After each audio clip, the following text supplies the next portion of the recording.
It's Beer 30. Time to find out what's on tap. I told you, stupid. I like that. How you doing, Brian? It's a good hook line. Hi. Brian, we're here with Brian Bushmiller right now, Burley Oak, Berlin, Maryland, which I've just been told is now Beerlin. Is that correct? Yeah, Beerlin. Beerlin, Maryland. Come on down. Tell me about Burley Oak. What's your guys' story? What do you do here? So we're a little brewery. We're 6 years old. Mm-hmm. Started in 2011. Yeah. In the middle of the Eastern Shore. So, like on your way to Ocean City, Maryland, we're kind of just this little, drive through a couple farms and you find this little 100-year-old building. It's beautiful. 100 years old. Yeah. It actually used to be a cooperage. They made barrels and baskets here. Sure. And so it's kind of cool. We brought a lot of barrels back to the building. Yeah. And that's pretty neat feeling. So when you come in the tap room, the first thing you notice is how many beers you actually have on tap. Yeah. And that's kind of abnormal. You don't always see that everywhere. Why all the beers? I mean, you guys must put in a lot of work here. Yeah, so it all stems from just a different business model. For us, distribution and massive like packaging really wasn't our thing. We really wanted to have the brew pub come see us. Sure. And as we've grown, we distribute, but we also have the ability to keep. We have more tanks every year, so we actually can make more beers. But at that point, we can say, hey, let's put them all on tap. So if you come down, you can experience 20 beers. Yeah. I think it was something like 20 beers in there.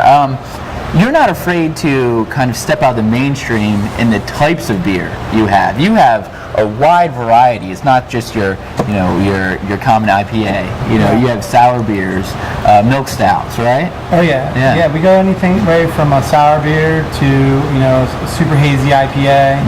And again, that kind of stemmed from my home brewing roots, and, brewing beer in my garage, to always trying something new and always pushing the limits. So tell me about your beginning. So not just the brewery, but what got you into beer? It was just a passion? Well, yeah. I mean, I'm a science guy with a biochemistry degree from Salisbury. Okay. So this is a really good outlet for my science nerdiness. Yeah. And then, beer kind of something I was always doing in the garage. So now I just kind of have a bigger garage. Yeah, this place is awesome. Yeah. Tell me about your tap room. It's a weekday right now. It's around 3 o'clock, and we had to give up our seat. I mean, people wanted to know if we were done with the table because they needed more space. Yeah. It's really awesome in there. Yeah, we got a good tourism. We are 9 minutes from the beaches of Assateague or Ocean City, so we get 6 to 8 million tourists annually.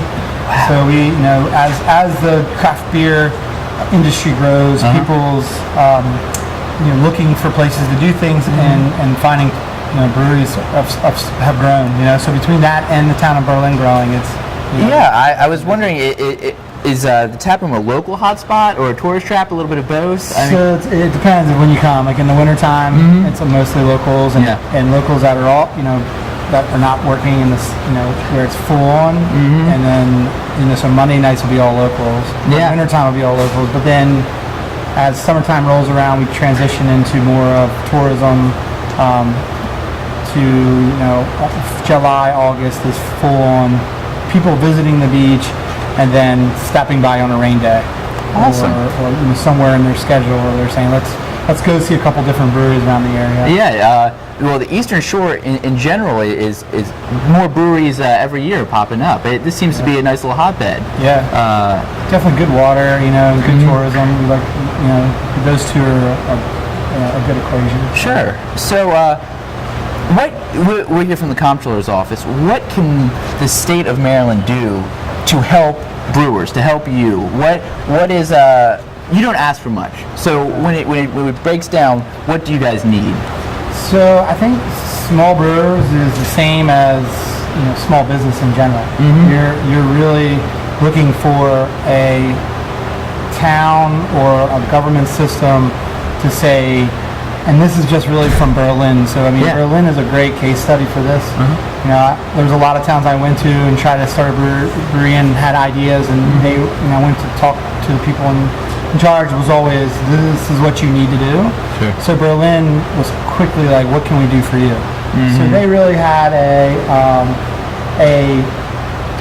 what can we do for you mentality. Sure. And this has helped promote us, and they still do. So this has helped us grow from a little tap room, just with locals coming in, a little bit of tours in the summer, to now you were sitting in our canning facility.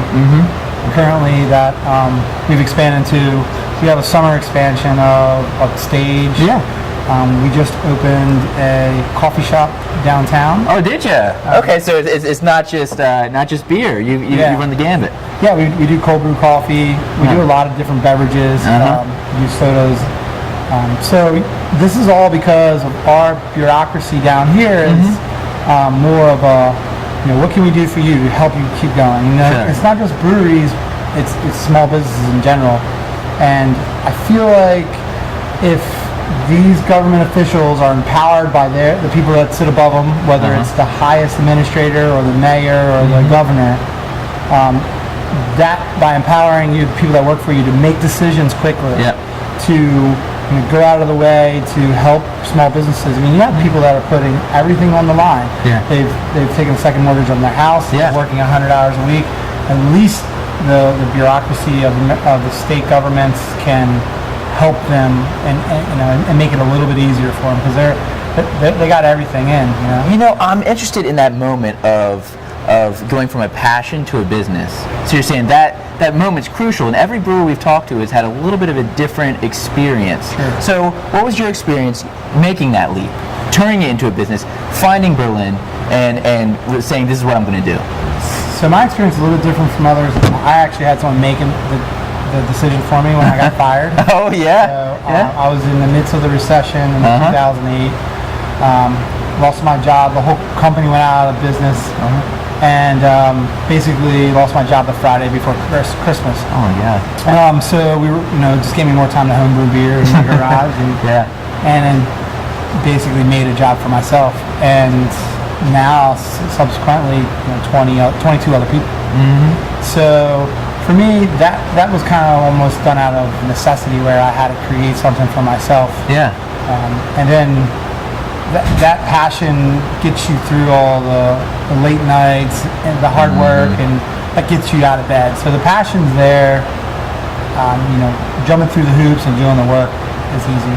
Absolutely. So you said you have 22 on staff here? Yeah. Is that right? Yeah. 22 between.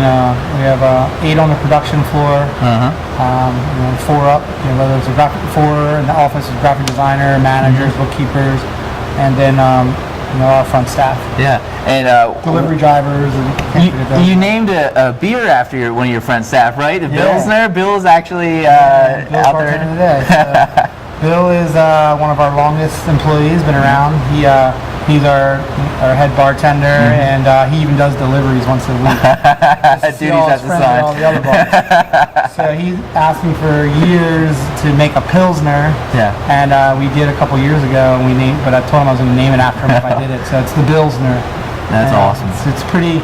It's good. It's a nice, crisp, clean Pilsner. So what about the future now? Where do you want to go? Where do you see yourself going, and then where do you actually want to go? So in the last 5 years, we really just concentrated on the customer experience from coming here. You can feel that. You can feel that in there. They love it. We loved it. We noticed it right away. Yeah. So that's our biggest. The reason we're expanding is just because we can't have lines. When people come in, we want them to find a seat. Yeah. So we just want to. The expansion is basically just making more seats. Yeah. And making more of an availability for people to come here, drink our beer the freshest possible way, and then actually we're inspired in some other beverage and food areas. So the cafe downtown behind the Atlantic Hotel, right off Main Street, is our outlet for more brewery-inspired food and beverage. Absolutely. So that's kind of where our future lies. But again, it's all about staying here and being local. That's right, and you can feel it's making a difference. So thank you for your time. Best of luck in the future, and cheers. Cheers, man. Thank you.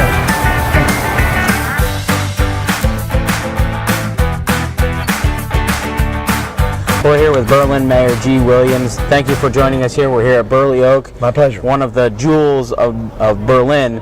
tell us a little bit about Burley Oak and the history of the town here we're in. Well, Burley Oak, looked around at a lot of communities in the Delmarva region, the whole Eastern Shore, with a hope that they would be able to be established in Maryland. And I think they found the reception here what they were looking for. We're a community that very much believes in the 21st century culture and thinking. We're all here to help each other. We're very much into tolerance, into having fun. Fun is not a four-letter word in Berlin, and yet in a responsible way. As long as you're not annoying anyone, as long as you're not hurting anyone, we tolerate just about anything except intolerance. And Burley Oak is just a wonderful, happy, fun place to be. And Berlin, the coolest small town in America, voted in 2014. Maybe we'll get back there. We can get a repeat winner. Well, it's for as long as you earn it. That's right. That's right. And tell us about the story. You were just telling us a little bit about the story about when Burley Oak opened and kind of the name. Yeah, and Burley is the name of the town's name Berlin evolved from. We started as a plantation, the Burley Plantation, but very early on, this was in the 1700s, the plantation was known for its very popular, very friendly inn. And that's where all the folks who came down, the merchants and the drummers who sold all the goods in the area. And Berlin, even as far as 200 years ago, had a reputation for hospitality. And so the Burley Inn became Burley over time, and then the Burley Inn, because Eastern Shoremen have been known to have an accent, became Berlin. Right. So Berlin was how this town was known for its first 100 years. We're getting ready to celebrate our 150th year next year. So for the first 100 years or so, we were known as Berlin. Then World War II came along and we were known as Berlin. Right. Because we kind of got out-publicized by the folks overseas, who are very good friends now. But when the day that the Burley Oak Brewery, the very day the Burley Oak Brewery opened, I announced that now we had 3 official ways to pronounce Berlin. Berlin, Berlin, and Beerlin. Perfect.